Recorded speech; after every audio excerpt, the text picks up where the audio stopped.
आज मैं आप सबको एक बहुत ही मज़े की, एक बहुत प्यारी सी कहानी सुनाने जा रहा हूँ।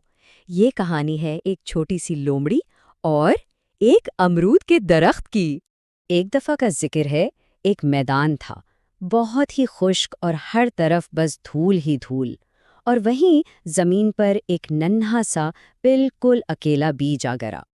और पता है, बस यहीं से हमारी कहानी का आगाज होता है, एक मेहरबानी के बीज से। वहां की जमीन तो इतनी सख्त थी और पानी का तो नामो निशान तक नहीं था। लेकिन उसी रास्ते से गुजरते हुए एक छोटी सी लोमड़ी की नजर उस बीज पर पड़ गई। तो लोमड़ी ने उस नन्हे से बीज को देखा और बस उसने ठान लिया कि वो इसका ख्याल रखेगी। वो रोज आती और कहीं ना कहीं से थोड़ा सा पानी लाकर उसे देती। दिन गुजरते गए, लेकिन लोमड़ी ने अपना ये काम कभी नहीं छोड़ा।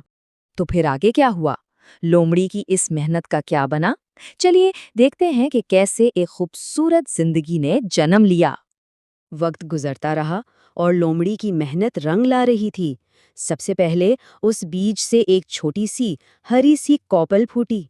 फिर 3 साल बाद वो एक नन्हा सा पौधा बन गया। और फिर 5 साल गुजरने के बाद तो वो एक बहुत ही बड़ा घना अमरूद का दरख्त बन चुका था। और फिर तो जैसे बहार ही आ गई। उस दरख्त पर मीठे मीठे अमरूद लगने लगे। परिंदे वापस आ गए और इसकी शाखों पर चहचहाने लगे। और तो और दूसरे जानवर भी इसके ठंडे साए में आराम करने आने लगे। वो जो कभी एक वीरान जगह थी, अब वहां हर तरफ जिंदगी ही जिंदगी थी।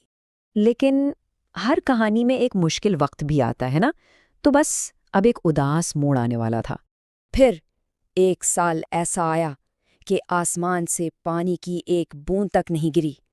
बहुत लंबा, बहुत ही खौफनाक सूखा पड़ा। सब कुछ बदल गया। वो हरा भरा मैदान अब बिल्कुल सूख चुका था। अमरूदों से लदा दरख्त अब खाली था। जमीन में दरारें पड़ चुकी थीं और जहां परिंदों का शोर था, वहां अब एक गहरी खामोशी थी। और हमारी छोटी सी लोमड़ी, वो बस उस सूखे हुए दरख्त के पास बैठी रहती। उसका दिल बहुत दुखी था। लेकिन क्या ये कहानी का आखिर था? नहीं, बिल्कुल नहीं। चलिए देखते हैं कि कैसे उम्मीद ने एक नया रास्ता निकाला। तो क्या सोचते हैं? इतनी उदासी के बाद क्या कहानी यहीं पर खत्म हो जाती? नहीं, ऐसा नहीं हुआ। क्योंकि कुछ महीने गुजरने के बाद बिल्कुल उसी सूखी जमीन से एक छोटी सी हरी भरी कौंपल ने सर निकाला। ये देखकर लोमड़ी का दिल तो जैसे खुशी से नाच उठा। एक नई जिंदगी शुरू हो चुकी थी और उसने एक पल